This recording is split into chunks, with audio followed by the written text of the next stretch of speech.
Shabbat Shalom, Israel. I am Yehusha ben Moshe Eliyahu from YHRIM Ministries.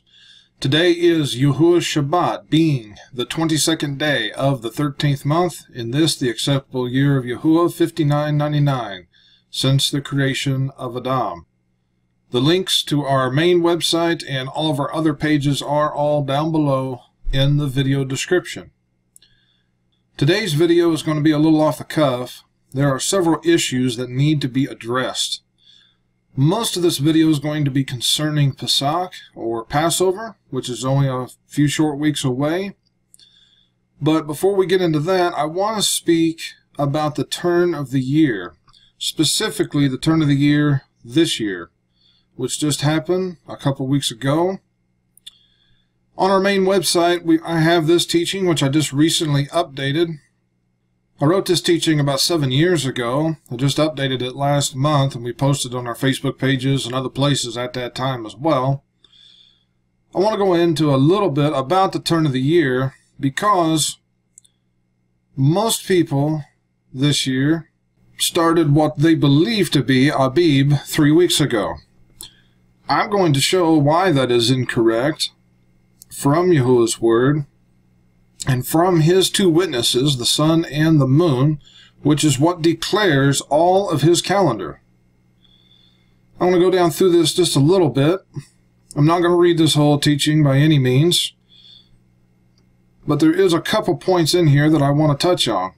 The first being Bereshith, or Genesis 1:14. Elohim said, "Let there be lights in the firmament of the Shamayim, or the heavens, to divide the day from the night, and let them be for signs," which we know Shabbat is a sign, Shemoth, Exodus 31:13, and for Moedim, YHRIM, Leviticus 23:1-44 shows all the Moedim, including the weekly Shabbat, which is verses 2 and 3, the very first one listed, and for days and years. Okay, specifically as far as this video is concerned, we're going to focus on years. This verse in itself contains and speaks about all of Yahuwah's calendar. Every single day, every Moedim, and everything else, including when the year begins. This one verse, as I state here, covers all of Yahuwah's times. In this verse, Yahuwah covers all days, all Moedim, including the weekly Shabbat, which is a Moed and a sign, both, and years. All on Yahuwah's one single calendar. There is not two calendars, as is taught by all kinds of false man-made religions. You have all kinds of people out here trying to keep Yahuwah's calendar on one hand for the annual Moedim, but yet the weekly Shabbat, they go back to the pagan calendar. There's also many people that goes to the pagan calendar for nearly everything. But Yahuwah's calendar is written in his word. It is his calendar. It is not man's. He declared it and set it forth in the Shamayim, in the heavens. The sun and the moon is what controls and declares forth his yearly calendar, which Satan nor man can change the sun or the moon. This is why Yahuwah implemented it in this fashion. And it is absolutely all through his word for people who want to study and want to seek out when his times are. On the next page of this teaching, I state here that the 4 times are covered as signs, Moedim, days, and years. And I break down this, each one. The first being signs is the weekly Shabbat. In Shemoth, or Exodus 31:13, it tells us the Sabbath is a sign between Yahuwah and his people throughout their generations. Okay? I want to focus on this phrase. We see this many, many times through the scriptures. And we're going to be coming back to this phrase in some other verses in just a moment. The second one listed is the Moedim. Again, the weekly Shabbat is also a Moed, as is stated in YHRIM, or Leviticus 23, verses 1-3. In verse 2, Yahuwah point-blank states, "These are my Moedim." The very first one he lists is in verse 3, is the weekly Shabbat. If you go to Tehillim, or Psalms 104:19, it says the moon is for Moedim. The moon controls the month, and thereby it controls when the Moedim occur. And as I state right here, for those of you who do not believe that the weekly Shabbat is a Moed that is controlled by the sun and the moon, you can go ahead and argue with Yahuwah. He states that it is, his word states several times that it is, and it's point-blank states that the moon is what controls his Moedim. If you continue to reject what is plainly stated over and over again throughout Yahuwah's word, you're only going to fight against it to your own destruction. Now we're going to skip on down through here. Coming back to days, this is again stating that the sun and moon covers all days, whether it's a work day, a Moed, a weekly Shabbat, Rosh Chodesh, or any other day. And what we're going to focus on, years. This is the first verse in Yahuwah's word which shows that the sun and moon also control the year. This is the beginning of the foundation from Yahuwah's word on how to read the sun and the moon to determine the correct beginning of the year. Bereshith 1:14 tells us point blank that Yahuwah's two witnesses is the sun and moon are what Yahuwah assigned the task of controlling and declaring forth his calendar, including when the year begins. Again, I'm just going to touch on a few points. This video is not going to be the full teaching about the turn of the year, but rather I'm just covering some very basic principles here first before we get into the turn of the year from this year.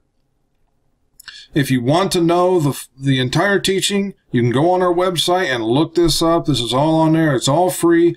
I will also include the link to this teaching down below in the video description, as well as all the other teachings and past newsletters that we're going to get into here in a few moments in this video. All the links to all of these will be down below in the video description. Here I mentioned in Shemuel Bet, or 2 Samuel 11:1, and it came to pass at the return of the year, at the time when Melachim or kings go forth to battle. That is in the spring of the year. However, I also make a point here that the turn of the year is not only listed for the beginning of the year, but it also occurs again in the fall, such as is example of Shemoth or Exodus 34:22. And you shall observe Chag Sukkot of the Bikurim of the wheat harvest and Chag of the Ingaring Sukkot at the turn of the year. Okay, one difference between this particular verse and today, at that time, Yahuwah had not changed the calendar. At that time, the calendar was only 12 months, but it was 360 days long, each month containing exactly 30 days. The calendar did not change until the days of Hezekiah, at which time Yahuwah, by moving the shadow of the sundial as a sign to Hezekiah, he changed the calendar and caused the 29-day month to occur, and it also created the 13th month. A lot of people say the 13th month is not in scriptures. We have teachings for both of these topics. How Yahuwah changed the calendar, I have that teaching on our website. Also, as far as concerning the 13th month and where it is found in the scriptures, it's in Ezekiel. My Abba, Moshe Eliyahu, has a teaching on that, which is also on our website. And again, it'll be down below in the video description. Here I also show the additional verses which mention the turn of the year, which sometimes is also called the return of the year. In the Torah, it's Melachim Aleph, 1 Kings 20, verses 22 and 26. Debri Hamayim Aleph, 1 Chronicles chapter 20, verse 1. Debri Hayim Bet, 2 Chronicles chapter 36, verses 10. And we also have in Sefer Yashar, or the Scroll of Jasher, there is many verses which speak about the turn of the year. But all of these verses, they are mentioned that it happens twice. There's two specific times in the year. Once in the beginning of the year, the second time in the fall. This is another reason why all the people that is teaching all kinds of different signs and other things about how the year begins, all of them, they only use something that happens once a year. Therefore, if whatever they're teaching only happens one time a year, it doesn't happen in the spring and in the fall, then it automatically means that they are incorrect teachings. The turn of the year has to happen both in the spring and again in the fall. And as I asked here, I said, so where do we turn to for these instructions that can be read from anywhere on earth? As is stated in Tehillim, Psalms 19 verse 1, the Shamaim, heavens declare, the Tifrith, or glory of El, and the expanse shows his handiwork. Day to day under speech, and night to night reveals da'at, or knowledge. There is no speech nor language where their voice is not heard. This is why Yahuwah put his calendar in the sun and the moon. And yes, I will mention right here, the stars have a great, great significance. There is a vast amount of knowledge that is hidden in the stars. However, the vast majority of this knowledge has all been lost today. It will be restored at some point. I believe that one of the things that the stars contains is to prove when the Yobel years occur, the Jubilees, and also the sabbatical years as well. I believe that that is all declared forth and hidden in the stars, if we could understand them, among many, many other things. As I stated here, Yahuwah's word is speaking about the sun, the moon, and the stars. They speak to us and reveal knowledge to Israel about all of Yahuwah's times. How do we correctly read the sun to determine when the turn of the year occurs?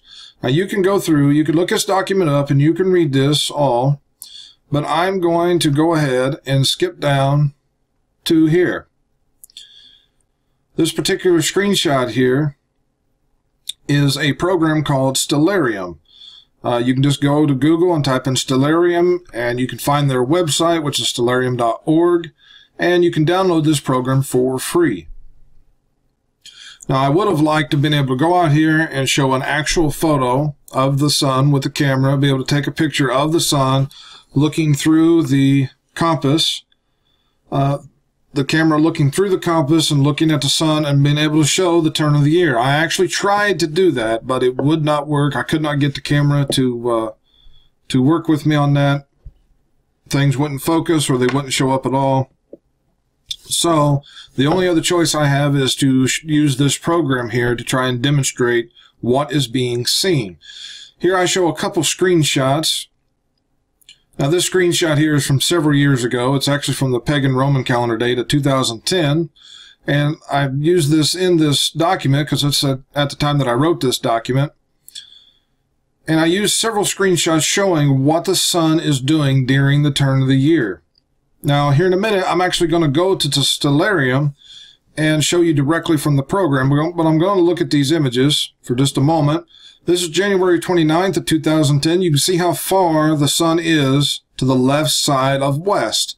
Now, what happens during the turn of the year is the sun is going to go, in the spring of the year, the sun goes from the left or the south side of west, and it crosses over. It crosses from one side to the other. And that, when it crosses over, that is the turn of the year. Here you can see on the pagan dates of January 29th, 2010, the sun is this far away from west. As we continue forward, here's February 28th, 2010. It's much closer. And as you get up to March 15th of 2010, this was the 29th day of the 12th month of that particular year, you see the sun is very close to west. But it has not crossed over. It did not cross over that year until the 13th month and the 6th day. And now you can see that the sun is actually on the right or the north side of west. As I stated here, this is sunset, the end of the 6th day of the 13th month, 5991, which again was the pagan year 2010. Now at this point the sun has turned, the turn of the year has occurred, but I continued on a few more slides just to show how the sun continues moving to the north side or the right side of west. This is the 15th day of the 13th month there. It is much further. Now we go to the month of Abib, the 15th day, 5992, which was April 28, 2010. You can see the sun is way over here. Now for the rest of the summer, the sun will continue to move toward its northern progression till As far as on the pagan Roman calendar, it'll be somewhere around July or so. The sun will kind of slow and install, and then it begins to return because it does this exact same thing in the fall. It comes back from the north side of west, and it will come up to west, and then it will cross back over. Today, this usually happens either in the 6th month or at least by the 7th month. It does vary from year to year because it depends on when the 13th month occurs. Because every single year you lose 10 days, which is why approximately every 3 years a 13th month is created. Now from here, I'm going to go to Stellarium. Now this is the actual live program here at Stellarium. Back up a little bit here. Now this is showing the pagan year 2018. This is March 17th. We're going to put the time forward until we're at sunset. I'm just speeding up the minutes here. Now right there is right about sunset. I'm going to leave it up just enough so you can see the sun. Now on this date, again, this is March 17th on the pagan calendar, on the scriptural calendar, March 17th at sunset, when the sun goes completely down, that began Rosh Chodesh of the 13th month, the very first day of the 13th month. Why did it begin the first day of the 13th month and not Abib? Because the sun is still on the south or the left side of west. I've turned on the grid lines here. If you get this program, the grid lines are not normally on. You just hit this little button right down here, and it turns on these grid lines. These grid lines are your compass degrees. Now, if you were looking through a compass and you were looking directly west, it'll be exactly 270 degrees. As we see here, the sun is setting on the left or the south side of west.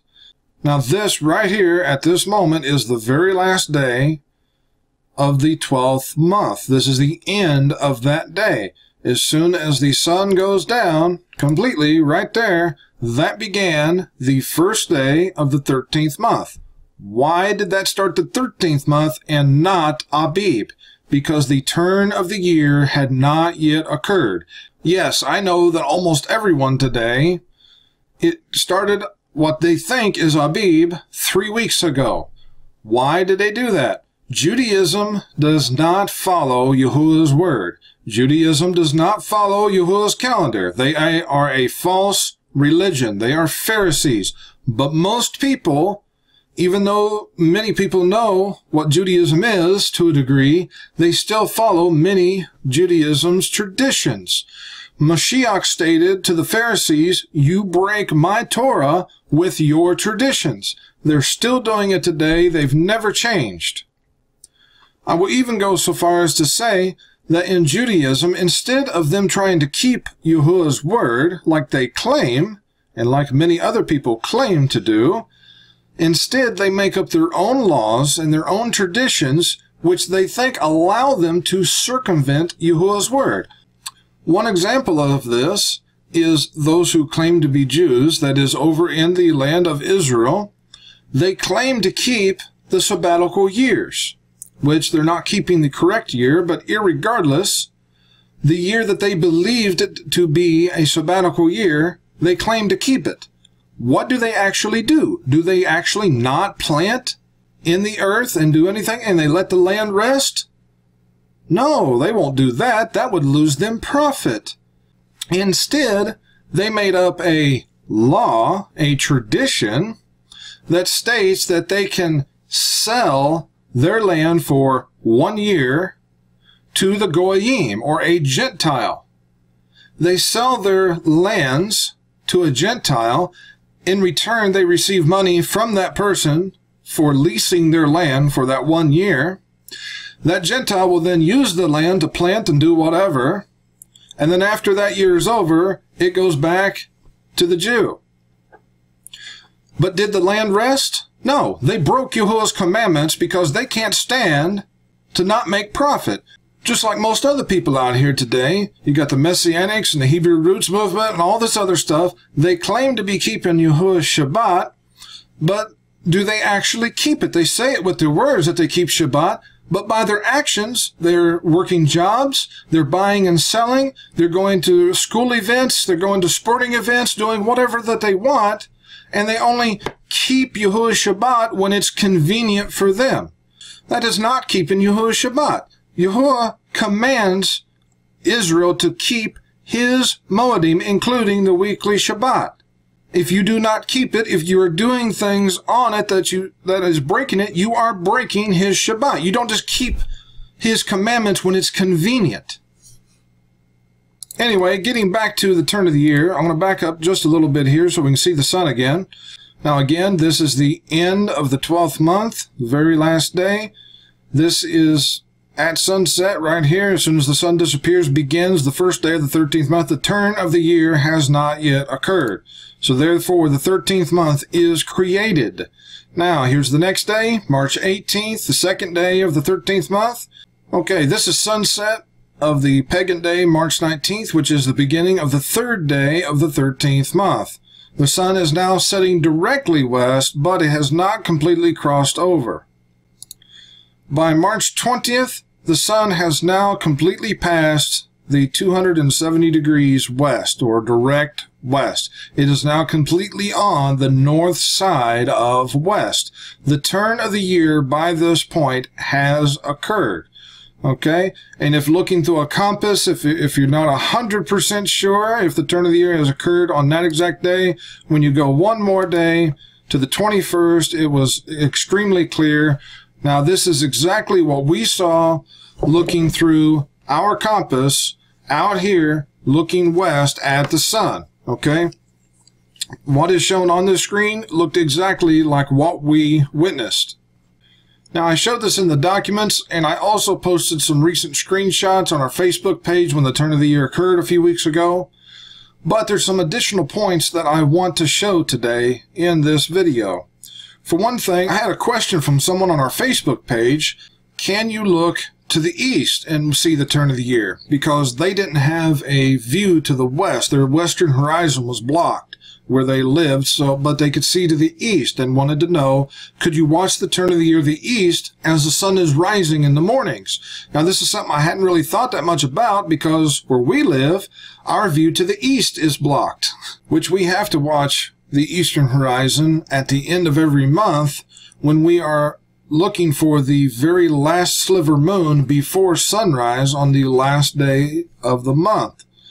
But to do that, we have to go down our valley all the way through the woods that's on our property. We have to cross a fence into the neighboring property, which is a cattle field, and we have to climb up to the top of the hill to be able to see our eastern horizon. It takes us about a half an hour just to be able to get up there. And it's even harder when you're trying to carry a camera and a tripod. But for those that have a view to the east, yes, absolutely, you can watch the turn of the year to the east. And let's show that now. We'll turn around here to the east, and we'll show how you can see the turn of the year looking toward the east in the morning at sunrise. If we back up here, I'm going to spin around, and we're going to find east.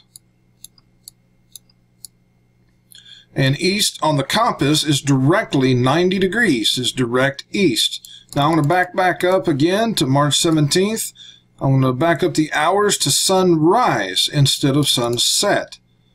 Now, there is one difference when you're looking to the east.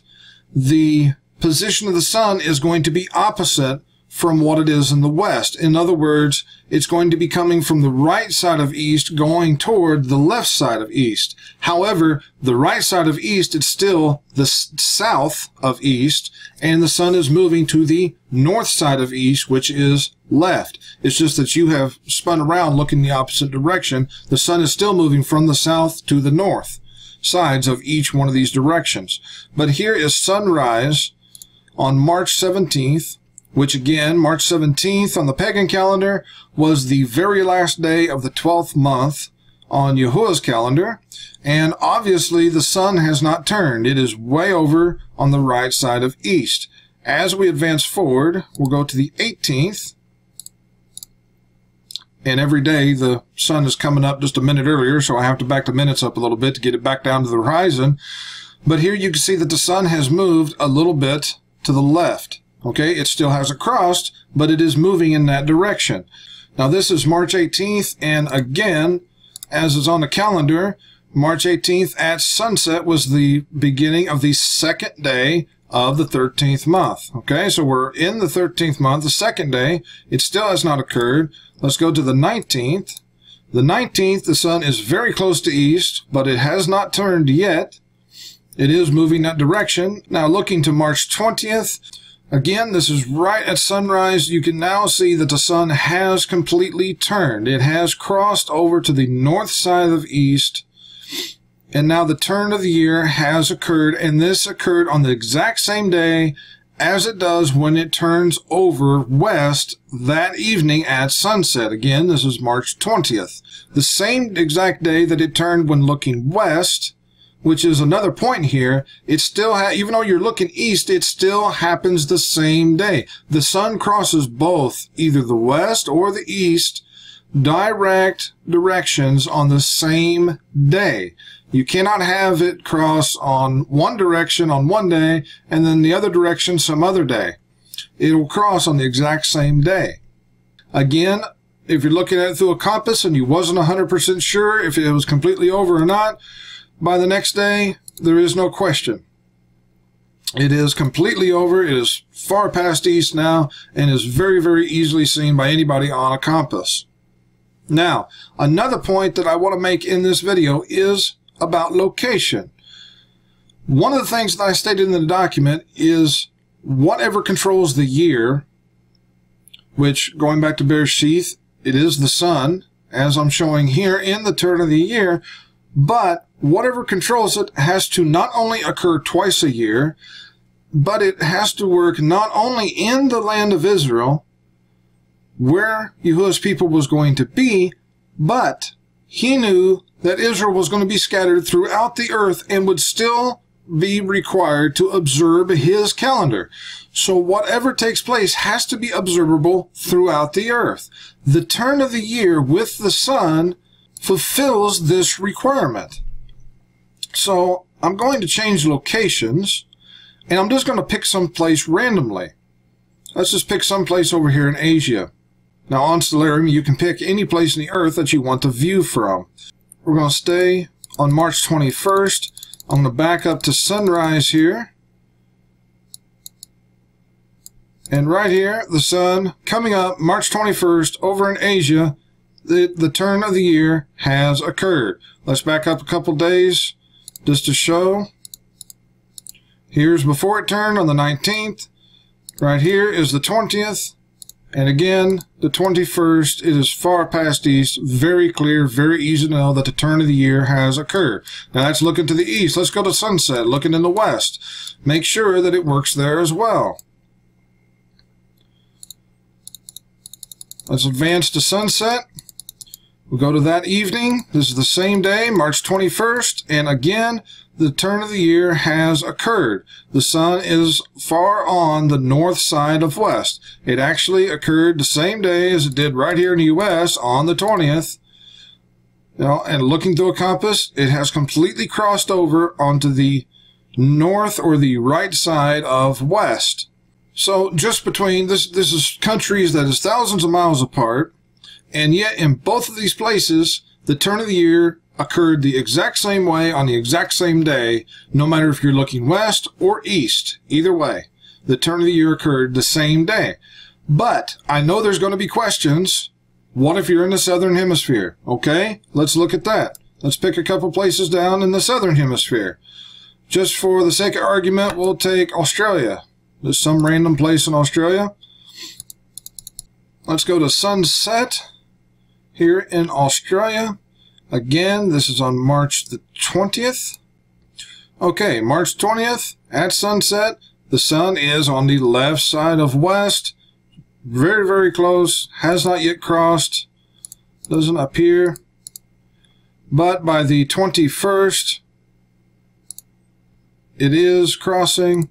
By the 22nd at the latest, it has very clearly turned to the north side of west. So yes, the turn of the year, it is maybe 1 day difference, at least according to Stellarium. I can't go there and actually use a compass to read it. But according to Stellarium, it's about 1 day difference, but the turn of the year still occurred around the same time. The only thing that matters, like I stated in the teaching on the turn of the year, is what month that it occurs in. It doesn't matter what day it particularly occurs on, but rather which month it occurs in. If the turn of the year happens in the 12th month, then that means the next Rosh Chodesh is Abib. But if the 12th month ends, as it has this year, and the turn of the year has not yet occurred, then that means a 13th month at that Rosh Chodesh is created. And then the turn of the year will occur sometime during the 13th month, and the next Rosh Chodesh begins Abib. This is why this year that Abib has not yet begun yet. Now today on the pagan Roman calendar, for reference, is April the 8th. This is the 3rd week of the 13th month. This is not Abib, and I'm proving it to you with this on the turn of the year. Now again, this is Australia on March 22nd. This is at sunset looking to the west, so let's go to the east and see if that also will work down here in the southern hemisphere. Let's go back to sunrise that morning. And right here at sunrise, you can see that the turn of the year has indeed occurred. In Australia, it's so far south that it occurred 1 day later, but it's still March 22nd, still within the 13th month. For the sake of argument, let's pick another location. Let's go to South America. And I'll just pick some random place here. And again, since we're already looking east, we'll look at sunrise. Now, here is March 21st, sunrise in South America. You can see that the turn of the year has indeed occurred. It is just barely completely on the north side of east, the left side of east, looking at the sun at sunrise. We'll advance one more day just to see how far it goes, and it's very, very clear. If you was looking on a compass, that would be very easily known that the turn of the year has completed. Now, let's turn and we're going to look at west. There is sunset of the same day. Again, the sun is on the north. I'm going to zoom out here for a moment. Right here is north. This is the north side of west. Okay?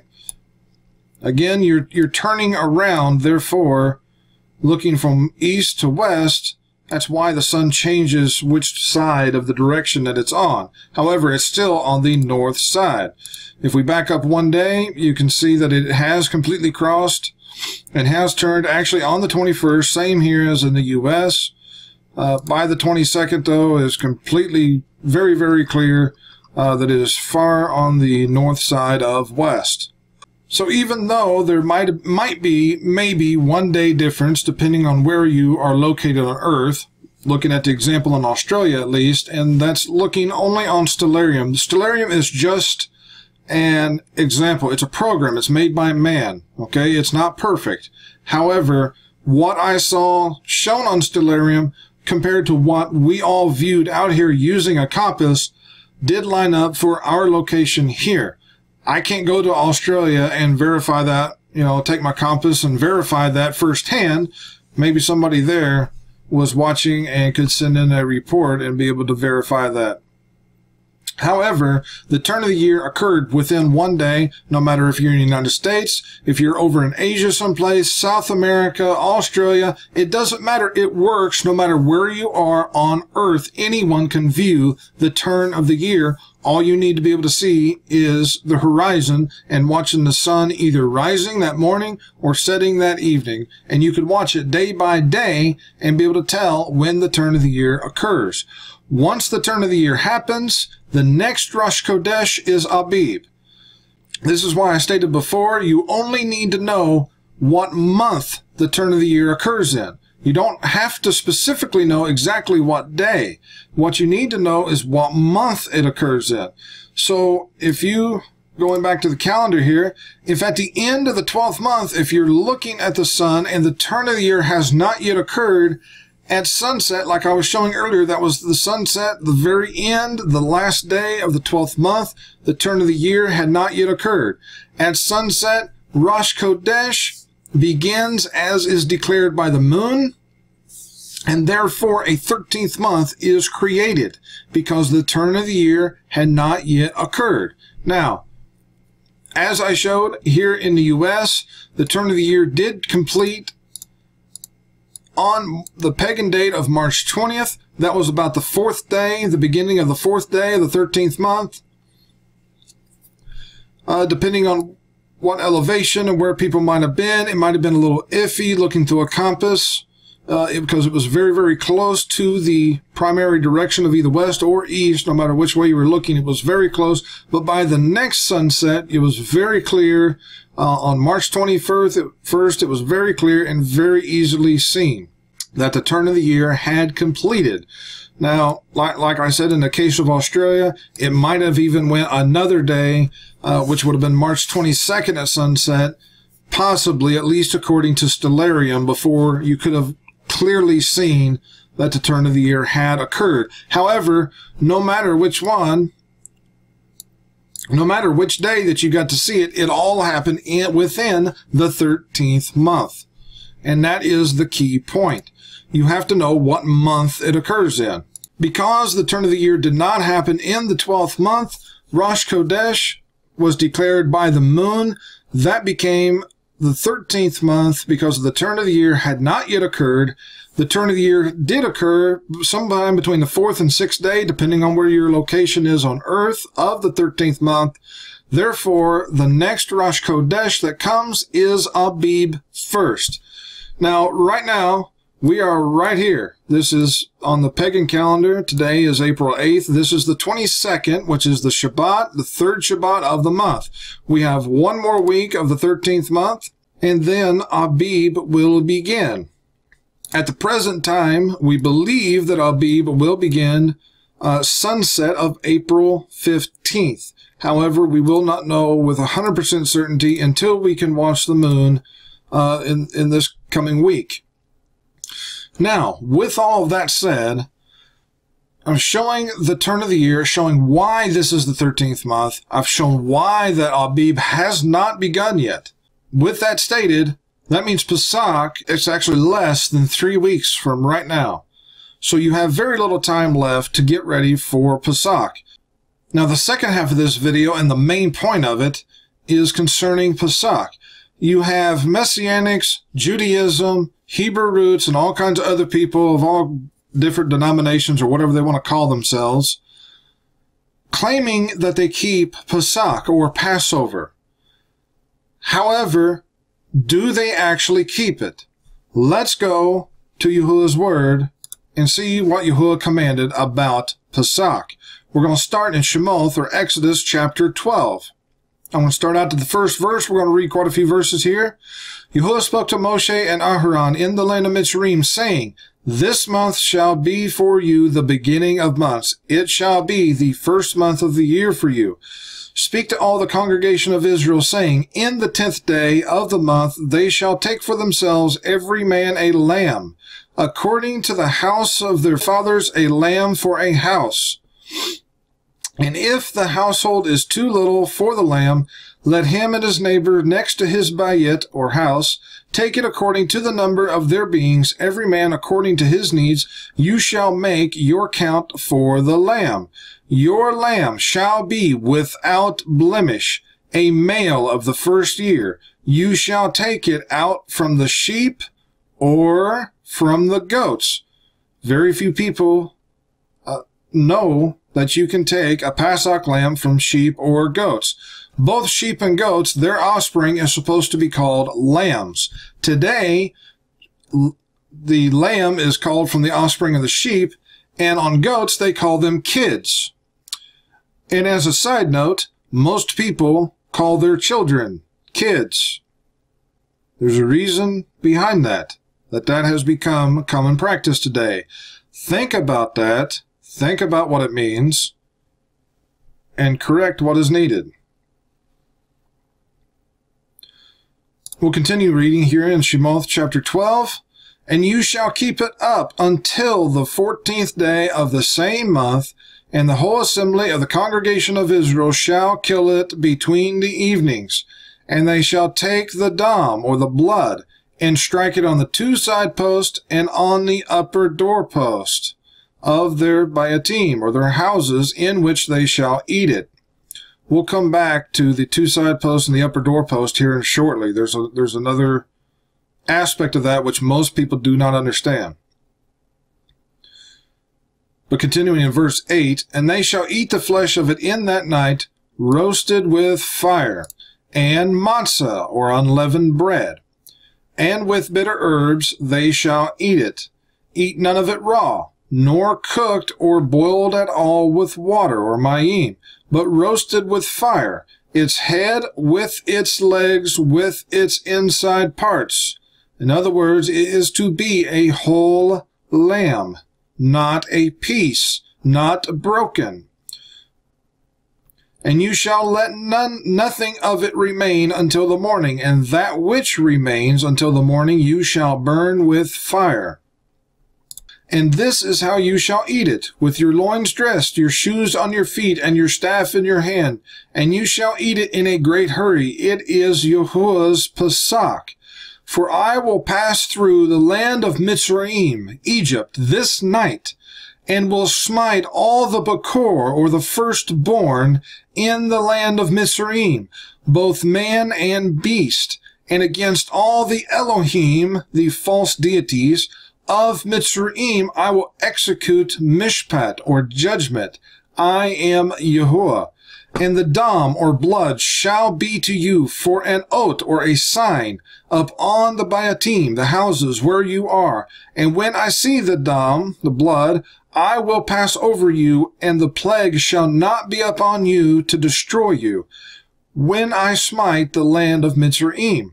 And this day shall be to you for a memorial, and you shall shomer, which means to keep, observe, and guard it as a moed to Yahuwah throughout your generations. Once again, just like the Shabbat, we are to keep it throughout your generations. And you shall shomer, keep, observe, guard, just like the Shabbat, it as a moed, by a mishpat, a judgment, li olam ba'ed, forever. Now we're going to skip a couple verses because it's speaking about unleavened bread, which I may make a video on that before Pesach, because there's a lot of people that needs to understand what is leavening. But we're going to skip down to verse 22, still the same chapter, Shemoth 12, verse 22. And you shall take a bunch of hyssop, and dip it in the dam, the blood that is in the basin, and strike the lintel and the two side posts with the dam that is in the basin. And none of you shall go out of the door of his bayit, his house, until the morning. For Yahuwah will pass through to smite the Mitzrayim.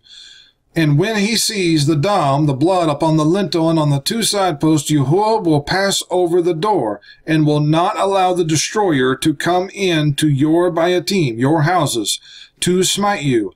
And you shall observe this word as a mishpat, a judgment, for you and for your sons, li olam ba'ed, forever.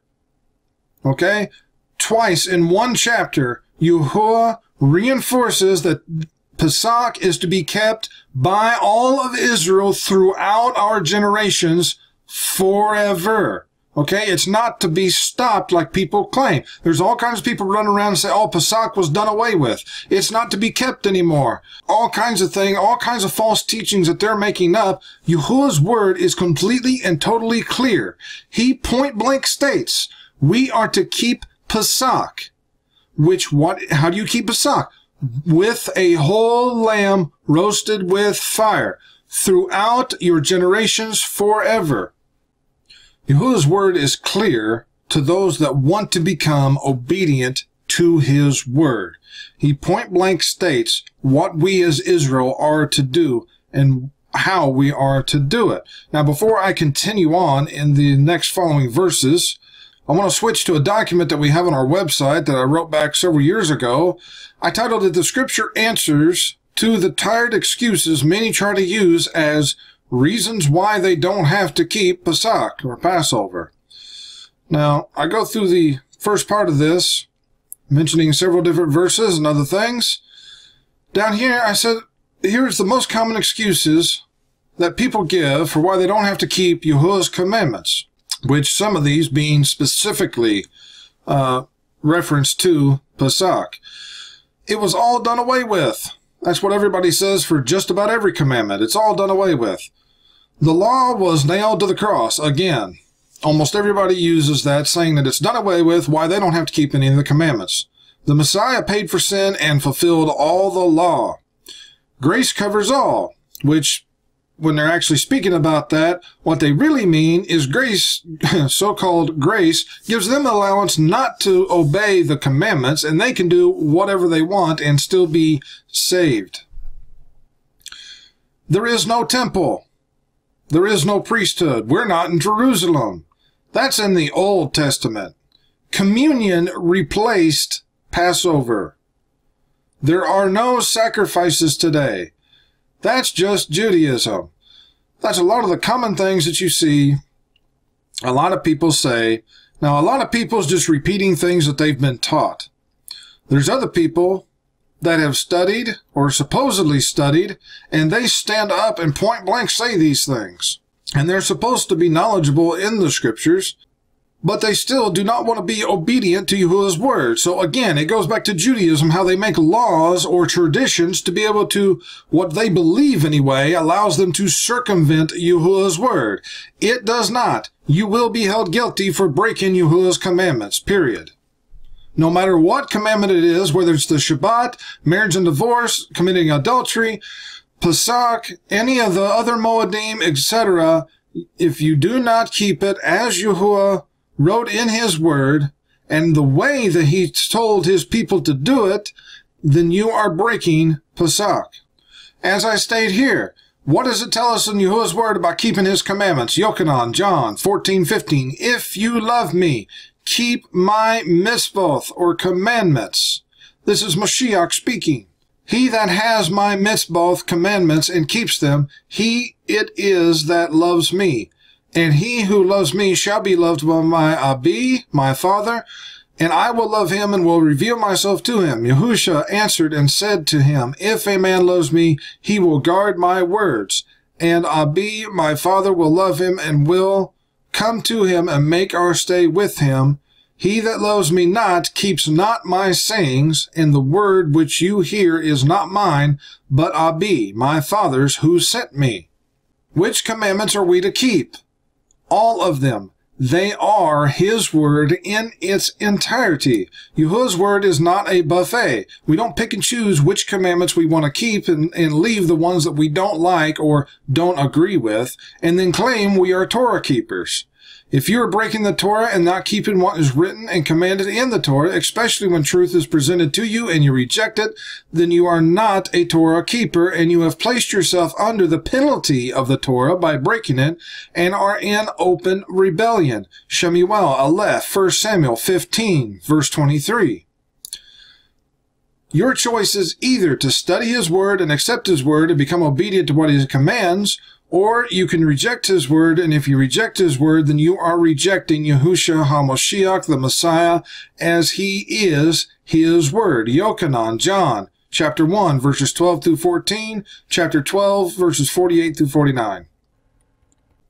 Now in this teaching, I then go into Shemoth, or Exodus 12, which we just got through reading. These is all the same verses.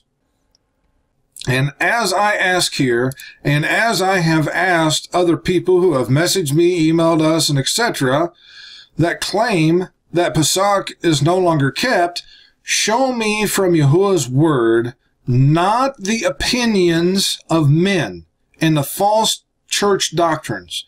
Show me in the word where Yahuwah did away with or told us not to keep his Pesach.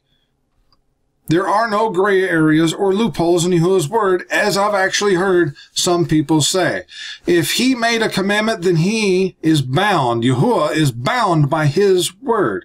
If he wants us to keep it differently or not to keep it at all, he would have directly had to have stated that in his word, just as he wrote that it must be kept. It doesn't matter what the commandment is, whether it's the Shabbat and his Moedim, marriage and divorce, daily sacrifices, or his Pesach. If he wanted any of them nullified, then he is bound by his word to have written it in his word that he had changed them at some point in time. But, as I state here, he never changed or relaxed anything. He actually made them stronger. And I go to the example that's given in Matthew. You can look this document up and read it in whole if you wish. Going back to there is no priesthood, or no temple, we're not in Jerusalem, etc. Those type of excuses. When Yahuwah commanded Israel to keep Pesach, they were in the wilderness. They were not in Jerusalem. Since the temple has been destroyed, the priesthood has been scattered. However, the commandment of Pesach has not changed. It just as what they done when they were in the wilderness, it was every man at their own house. When Israel made it into the land after being out in the wilderness for 40 years, and when they got to Jerusalem and the priesthood and everything else was set up, then the Pesach being slayed at the temple took place at that time. However, ever since the temple has been destroyed and the priesthood has been dispersed, nothing has been done away with. Only that the priests have been scattered and are not known today. Yahuwah knows exactly who they are, and he will restore the priesthood at his time, as is written in Ezekiel. Until that time, Israel is to keep Pesach the same as when Israel kept Pesach in the wilderness. Every man for his own house. If your house is too small, then you go in with another. It talks about your neighbor's house. However, today, the brothers and sisters of Israel are scattered far apart, who actually try to keep Yahuwah's commandments, including Pesach. Therefore, you may have to travel to find some group or some place that you can keep Pesach with them at the proper time. This year is going to be even harder because almost everyone kept it last week at their own time, not Yahuwah's time. They're keeping it on their own calendar. Now, moving forward, I want to mention a verse here that's in the same teaching. This is Mashiach speaking in Matthew 5:17. Think not that I am come to weaken or destroy the Torah, or the Abib, the prophets. I have not come to weaken or destroy, but to completely reveal it in its intended fullness. For truly I say to you, until the current Shamayim, or the heavens, and the earth pass away, not one yod or one nukra shall by any means pass from the Torah until all be fulfilled. What does this mean? Just like the Shabbat, just like the Moedim, and just like all of Yahuwah's other commandments, Pesach has not changed. It has not been done away with. It has not been fulfilled to where we don't do it anymore. It is still the same as Yahuwah originally commanded it to be kept throughout our generations forever. To all those that teach that when the Mashiach came and was crucified and died and was resurrected, that done away with Pesach. I want to go back to the scriptures we were reading a few minutes ago, and I want to go to Bar Midbar, or Numbers, chapter 9. And Yahuwah spoke to Moshe in the wilderness of Sinai in the first month of the second year after they had come out of the land of Mitzrayim, or Egypt, saying, Let the children of Israel also keep the Pesach at its appointed time. On the 14th day of this month, in the evenings, you shall keep it at its appointed time. According to all the rites of it, and according to all the ceremonies of it, shall you keep it. And Moshe spoke to the children of Israel that they should keep the Pesach. And they kept the Pesach on the 14th day of the first month in the evening in the wilderness of Sinai, according to all that Yahuwah commanded Moshe, so did the children of Israel. And there was a certain men who were defiled by a dead body of a man, that they could not keep the Pesach on that day. And they came before Moshe and before YHRIM on that day. And those men said to him, We are defiled by the dead body of a man. Why are we kept back that we may not offer an offering to Yahuwah at his appointed time among the children of Israel? And Moshe said to them, Stand still, and I will hear what Yahuwah will command concerning you. And Yahuwah spoke to Moshe, saying, Speak to the children of Israel, saying, If any man of you or of your offspring shall be unclean by reason of a dead body, or is in a far-off journey, he shall still keep the Pesach to Yahuwah. Understand that the clean laws is in effect here, which have not changed, as my Abba teaches on and has documents on our website about. Pesach is so important that Yahuwah is making here an exception.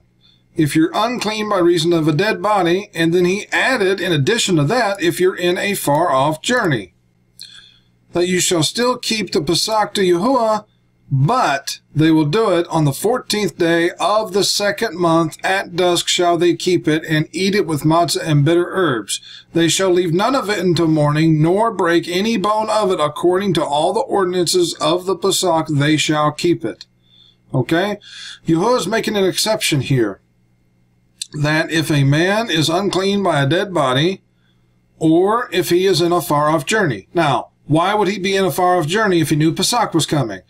It could be to do with the turn of the year. Let's just say that men was watching the sun, and they didn't believe that it was going to turn in the 12th month, and maybe it turned on the last day, or near the last day of the 12th month, which means if they weren't already heading to Jerusalem, they wouldn't make it there in time for Pesach. So that is the grace that Yahuwah is having here, that if a man is in a long journey. Now again, at this time when this was made, there was 12 months every single year, 360 days in a year. They did not have to worry about a 13th month at this time. That didn't take place until the days of Hezekiah.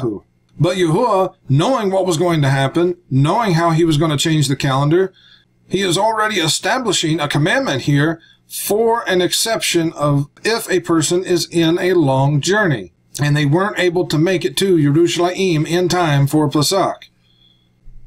Now the other exemption, backing up a couple verses here, the other exemption was if the men were unclean by reason of a dead body. Why would Yahuwah make this exception and allow them to be able to keep it in the second month? Pesach is so important that it is the only Moedim that Yahuwah made an exception that we could keep it at a second time, a backup time. If we weren't able to keep it the first time because of these two reasons, and only because of these two reasons is what is listed, he made an allowance that we could keep it in the second month.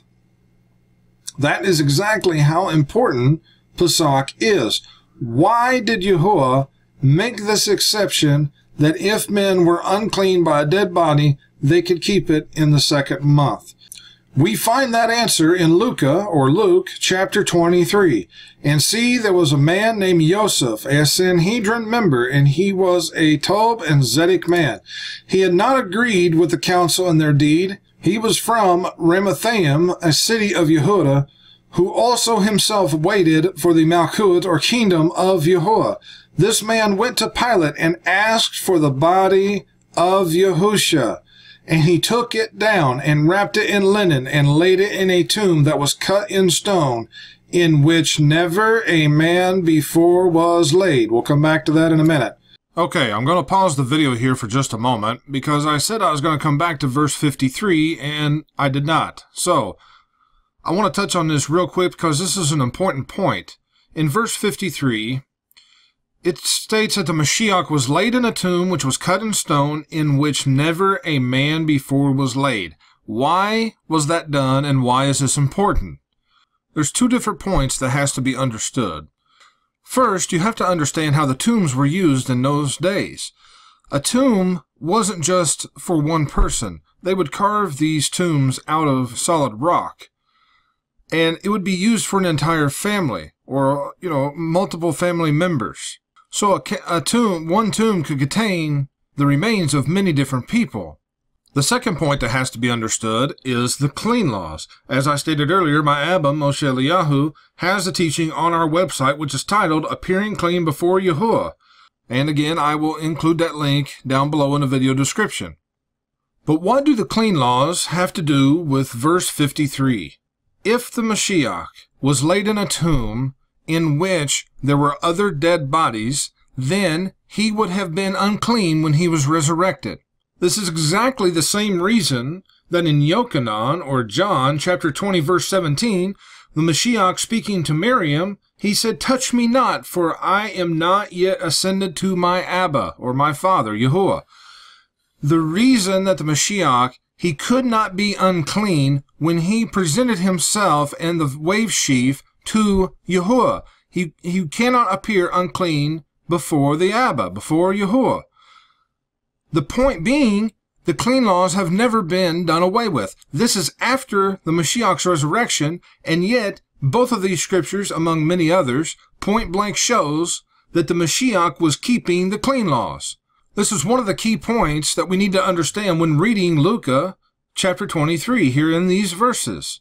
The Mashiach's death, burial, and resurrection, once again, a blatant example, it did not change Yahuwah's commandments. The clean laws were still in effect. The Mashiach himself was still observing them, which is no different than all of Yahuwah's other commandments, including that Israel is to keep Yahuwah's Pesach throughout our generations forever. Now, back to the video. And that day was the preparation, and the Shabbat drew near. And the women also who came with him from Galilee followed after and beheld the tomb and how the body was laid. And they returned and prepared spices and ointments and rested on the Shabbat day according to the commandment. That day was the preparation. Preparation for what? You had the Shabbat getting ready to start. As it states right here, the Shabbat drew near. This was also Abib 14th. That was Pesach day. Mashiach died at the 9th hour when the Pesach lamb is to be slain. He was the Pesach lamb. There is no question of this. Okay, that is not the argument at all. The Mashiach was the Pesach lamb. He shed his blood for his people Israel. However, by him doing that, did not do away with the commandment for Israel to keep his Pesach. And the exception that he made back there in Bar Midbar, Numbers, for if a man was unclean by a dead body, that they were allowed to keep Pesach in the second month. Yahuwah knows everything from beginning to end. He knew that someone would have to take the Mashiach's body, prepare it, and place it in a tomb on Abib 14th. There was no way, it was impossible that that man could be clean for Pesach. When you are unclean because of touching a dead body, there is what's called the 7 days of purification. Again, my Abba has that teaching on our website. I'll include it down below in the links in the description. But Yahuwah, knowing all things, made this exception that Pesach could be kept in the second month if a man was unclean by touching a dead body. For one of the reasons that he did this was for this man here named Yosef, who prepared the Mashiach's body. Now, was that man technically unclean? The Mashiach is not a man. Okay? I'll repeat that. The Mashiach, Yahushua HaMashiach, was not a man. He, as the word states, he appeared as a man.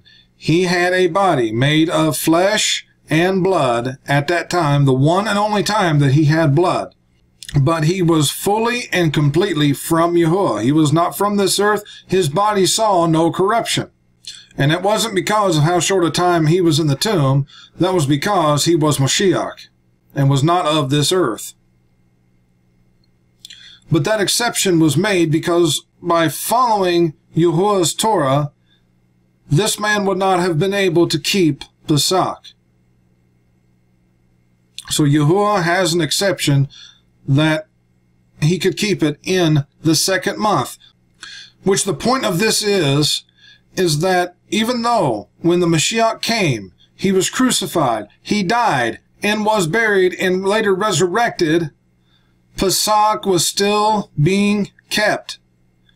It never stopped. This is why Yahuwah made this exception, so that this man, in particular, would be able to keep Pesach that year, be caused to break the commandments of Yahuwah by him trying to be able to take care of the body of the Mashiach and put it in the tomb. Pesach was still being kept after the Mashiach's death and resurrection. Another verse that shows that Pesach was still being kept after Mashiach's resurrection is in Korinthia Aleph, or 1 Corinthians chapter 11. 33, this is Shaul, or Paul, speaking. Therefore, my Israelite brothers, when you come together to eat, wait one for the other. And if any man is hungry, let him eat at home, so that when you come together, it is not for condemnation. And for the rest of the Pesach procedures, I will set in order when I come. Okay, this is Shaul speaking to a group of people that were learning Yahuwah's word, and he was telling them what to do and how to prepare to a point at least, and then he would tell them the rest of the things that would have to be done for Pesach after he arrived there. Which again just reiterates the point that Pesach was still being kept after Mashiach's resurrection. The Mashiach's death, burial, and resurrection, again, did not do away with any of Yahuwah's commandments. All he did was to fulfill the prophecies about himself and to fulfill the law of the marriage covenant between Israel and himself. As if he had not have died as the Passover lamb, then not only could our sins not be covered by his blood, but Israel could not be remarried back to the Mashiach. As either one, the only way to complete a marriage covenant is the death of either the wife or the husband. And so that his people, Israel, would not have to die, Yahusha, being the husband, came and laid down his own life for his people. This is what he did as the Passover lamb. All that came before the Mashiach and those that's written about in the Torah looked forward to the Mashiach's death, burial, and resurrection. And since that time, everyone else who keeps Pesach is looking back to Mashiach's death, burial, and resurrection. The Pesach meal is a memorial and an eternal remembrance of the price that Mashiach paid for his people. Again, I have all the things that I'm speaking about here today and much more in several of the teachings that we have on our website, including this one here that I mentioned before and have read some from it. The scriptural answers to the tired excuses many try to use as the reasons why they don't have to keep Pesach. Out of all the commandments for the Moedim, the Pesach is the one that no one wants to keep. Everyone wants to keep traditions. They keep a piece of a lamb, like a leg of lamb. Or like Judaism, they just have a bone on a plate that they call the Seder, which is nothing but pagan traditions. It's Judaism. The Jews today do not serve Yahuwah. All they do is traditions of their religion. They are Pharisees. They reject the Mashiach and they reject his word, the whole word. They hold their traditions and their own laws above Yahuwah's, which is what a lot of people out here are still doing today, whether they follow Judaism or not. Now, another excuse that people come up with is that Pesach was replaced by the memorial dinner, where Mashiach sat down with his Talmidim, his disciples, and he broke bread and drank wine. There's many people who have taken this and twisted it and changed it to what they call communion, which comes from Catholicism. However, when Mashiach instituted the memorial dinner, he was creating a new memorial. He did not replace the Pesach. The memorial dinner is at the beginning of the 14th, after sunset. The beginning of the 14th. Pesach, it happens toward the end of the 14th, going into the 15th, into the night of the 15th, which is why Yahuwah made the exception in Shemoth or Exodus that on the first day of unleavened bread, which is the 15th day of Abib, that Israel could cook. Why? Because if the Pesach lamb is not done at sunset of the 14th, the end of the 14th, then you have to continue to cook it into the night of the 15th. That is why Yahuwah made the exception for cooking on not only the 15th, but also on the 21st, the 21st being a whole other teaching about unleavened bread. But yes, we are to keep the Mashiach's memorial dinner. It is to be kept with the breaking of bread, with wine, and with foot washing for the men. That is to be kept at the beginning of the 14th. Then, the next day, at the 9th hour, the Pesach lamb is to be slain and roasted with fire and eaten going into the 15th. The Mashiach's memorial dinner, which is after sunset at the beginning of 14th, is a memorial that marks the time of the Mashiach's last dinner and fellowship that he had with his Talmudim, his disciples, before his death, as he was taken a short time later that night, and during that night and the next day he suffered more than any man. After suffering all he went through and being crucified, it was then at the 9th hour of Abib 14th, when the Pesach lamb is slain, while hanging on the stake, he gave up his breath and died, completing the marriage covenant that had taken place at Mount Sinai, so that his bride, Israel, can now be remarried back to him in the millennial kingdom. This is why we as Israel are commanded to keep both the memorial dinner marking the time when Mashiach's suffering began, and the Pesach meal marking the time when it ended, every year, as it is an eternal remembrance of the price that Mashiach paid and suffered for his people Israel. We are still to keep Yahuwah's Pesach as he commanded. Nothing has changed, it has not been done away with, and it has not been replaced. When Israel was in Egypt, one of the last things that they did before they left was keeping Yahuwah's Pesach. Yahuwah used the Pesach meal as Israel's deliverance from Egypt. That is when all the firstborn of Egypt died, both man and beast, as we read earlier.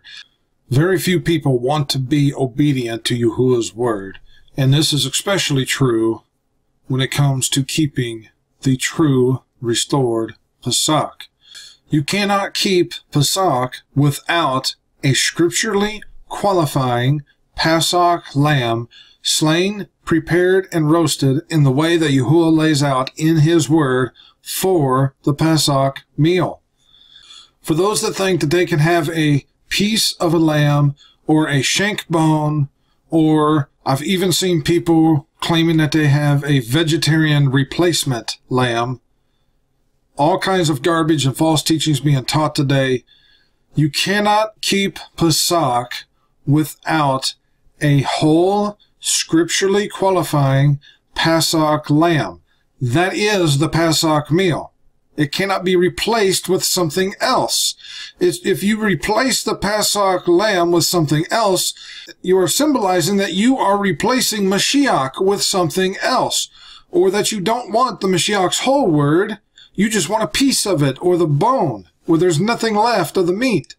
People that keep all these traditions and all these false teachings, they don't understand what they are actually doing and what they're actually stating. But there's very few people today, as I said before, that actually want to keep Yahuwah's commandments, and this is especially true for Pesach.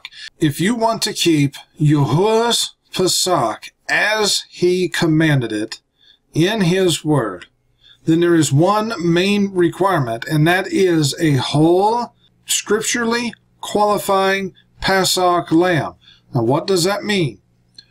First and foremost, it has to be a live lamb, either from the sheep or from the goats. You have to obtain it by Abib 10th, the 10th day of Abib, which should be looking forward at the present time, we believe it to be on the pagan date of April 25th.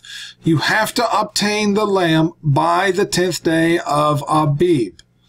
The lamb has to be in its first year, which means a lamb that is up to, at the very oldest, 1 year old to that day. It cannot be over that. It could be 10 months, 11 months, whatever, but it cannot be over 1 year old. Again, it has to be a male. It cannot have any spots or blemishes, which means the normal things like growths, cuts, whatever. But today, things you have to watch out for. It cannot have tags in its ears. Okay, if it has a tag in its ear, that means that they put a hole in its ear. That's a blemish. If it is a breed of sheep or goat that is supposed to have a tail, then it has to have a tail. It couldn't have been cut off, which is a common practice. They normally will dock the tail. If it is a breed that has horns, then it has to have its horns. It cannot have the horns burned. That is a blemish. In other words, it cannot have anything that was done to it.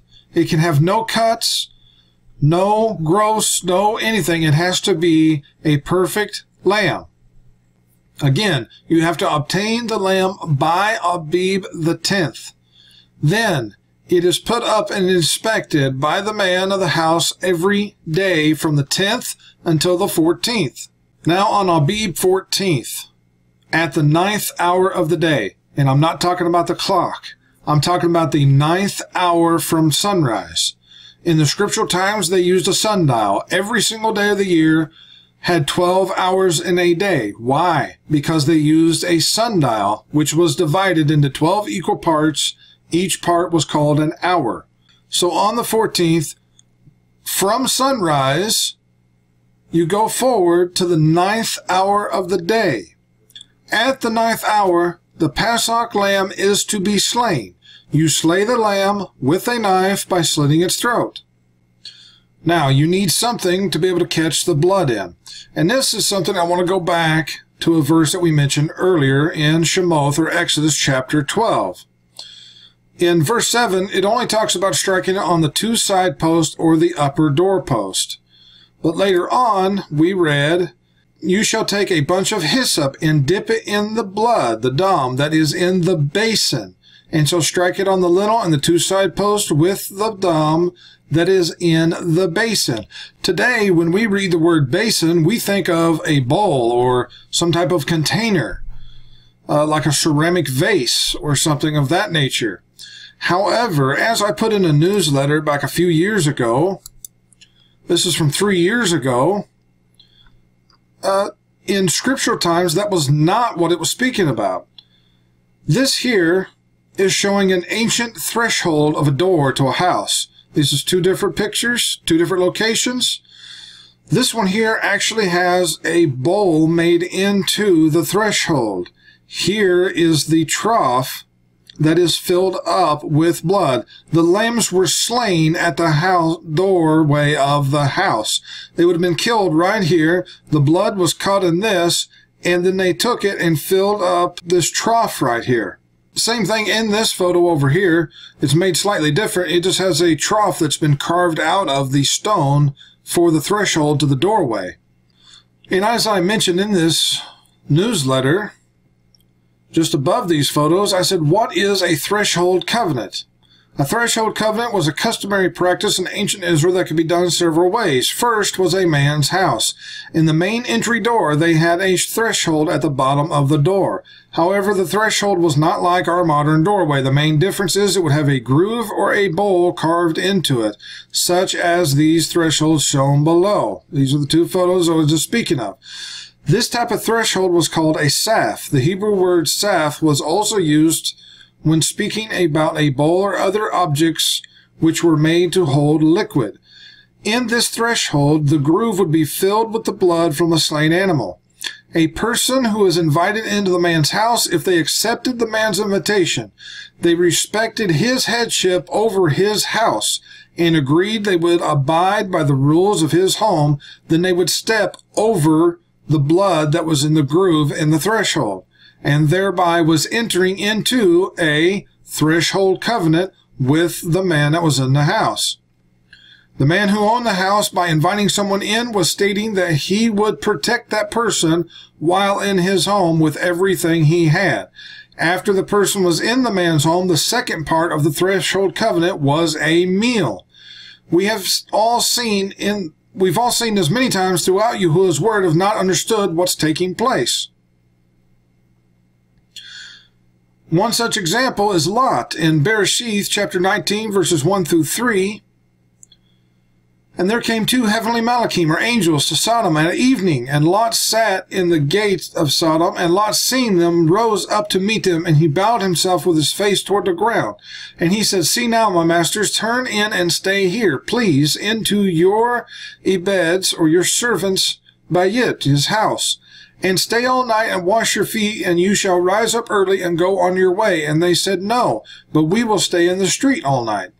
And he pressured them greatly, and they turned in to stay with him, and they entered into his bayit, and he made them a feast, and did bake matzah, and they did eat.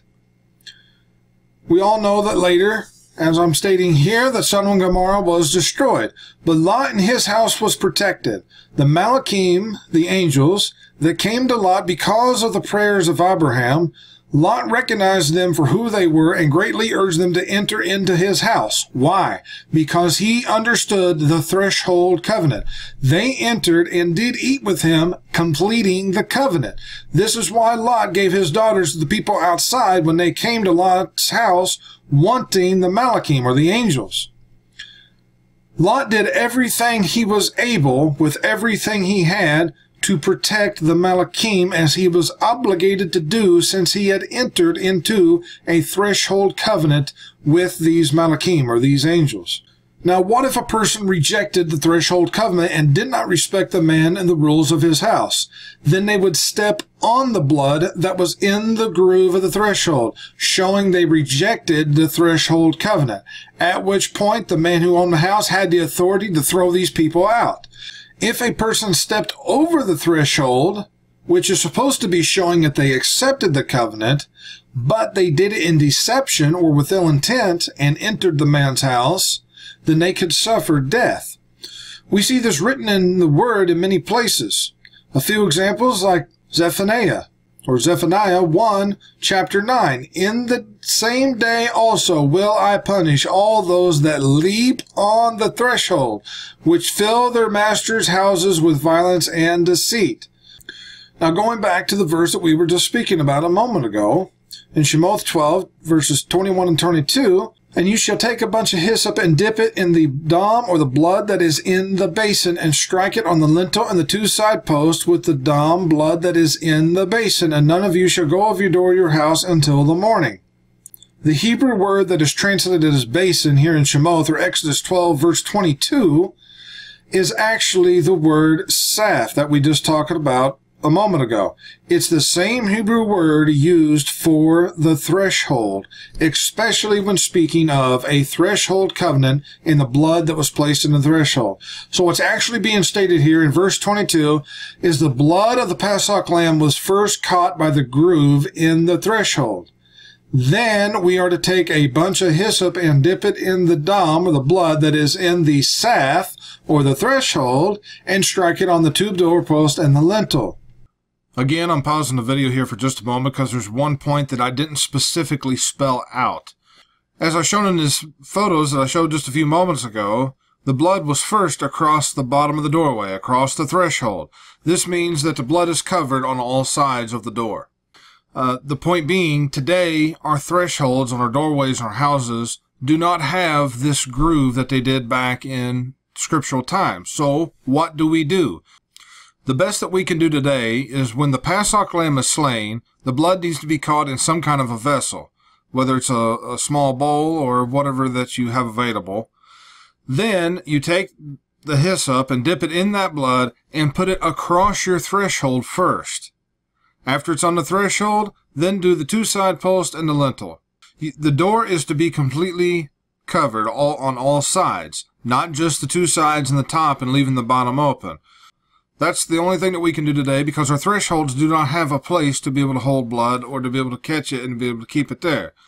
One more very quick point is, why does Yahuwah command that hyssop is to be used to dip in the blood to put on the door. Well, hyssop, if you know anything about herbs, it's actually a blood purifier. So Yahuwah does everything for a purpose and a reason. He gave his people very specific and detailed commandments which he expects us to obey. And he does all of this for a purpose, whether we're able to comprehend it with our limited knowledge and understanding or not. Now, back to the video. Here's the importance of this.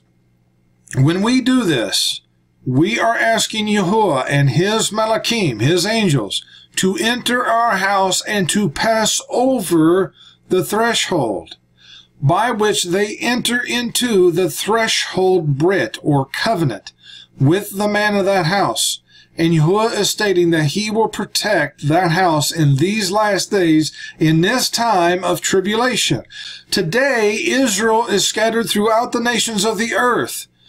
This beast system is Egypt. It is Mitzrayim. It's the beast system that controls all of the nations. And Israel, no matter what nation they are scattered into, of all the times of Israel should be keeping Pesach. This year that is getting ready to start at Abib is the year 6,000 since the creation of Adam. It is the 120th Yobel, or Jubilee year, since creation. Of all the times that Israel should be keeping Pesach, they should have never stopped. They should always be kept. For all the times for Israel to understand, to keep Yahuwah's Pesach, they should be doing it this year. This Abib, less than 3 weeks from right now. If you want to be delivered from this beast system, if you want to be delivered from Egypt, you better start obeying Yahuwah's commandments. If you do not obey his commandments, then when the destroyer comes, you will be wiped away along with all of the Egyptians, along with all of Babylon, the whole beast system. Israel has been destroyed time and time again because of their rebellion. If you want to stand up and serve Yahuwah, then do it. Serve Yahuwah, keep his commandments. He made them out of his word. They are plain, they are simple. Pesach is of great importance, as are all of Yahuwah's Moedim, all of his Shabbats. But Pesach, in these last days, in this day and time, in this very hour, the Abib that is coming just 1 week from right now, this is the 120th Yobel, the last Yobel of this age. The last Yobel, or Jubilee, of the year, the 6,000 years of man's rule. Yobel is a time of deliverance. It is a time of restoration for Israel. If you want to be delivered from this beast system, if you truly desire to serve Yahuwah, then keep his commandments, including his Pesach, as he commanded it. If you are not able, in the 3 weeks' time that is left, to be able to obtain a lamb and to be able to keep Pesach with your family or your group, then find a group that is, and join in with them. Today, all Israelites go and read in Shemoth or Exodus how Israel was delivered from Mitzrayim or Egypt, all the things that Yahuwah had done for Israel in those days. But he still required their obedience to his commandments. We have been looking forward to a Pesach day that we know is coming, when Yahuwah is once again going to deliver his people in these last days. And he's going to restore his people, restore the knowledge, restore everything that has been taken from his people through these generations. If you want to be part of that restoration, then you need to be keeping Yahuwah's commandments. Stop making excuses. Stop coming up with traditions that try to circumvent Yahuwah's word. Read his word, study his word, find out what he commands his people to do, and do it. Become obedient. And this includes keeping the Pesach meal, to enter in with a covenant with Yahuwah.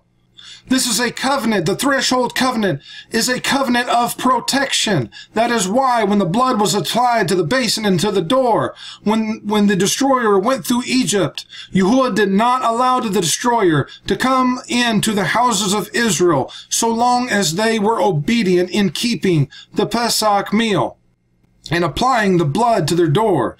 That's applying the blood to our hearts, our minds. It's His word written on our hearts, but it's the spiritual side of it does not do away with the physical commandments.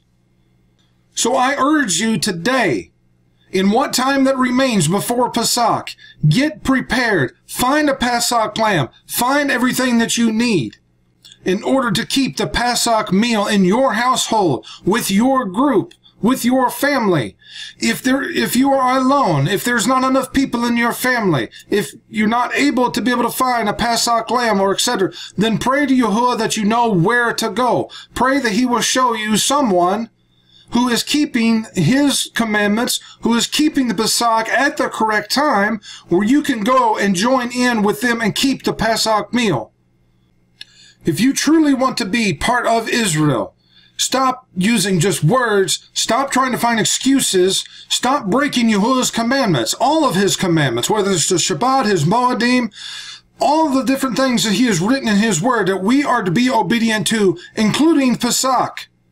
This is one of His commandments. It is not optional. It is not of our opinion. We don't change whatever we don't like. You either serve Yahuwah by keeping His commandments, or you are breaking His word.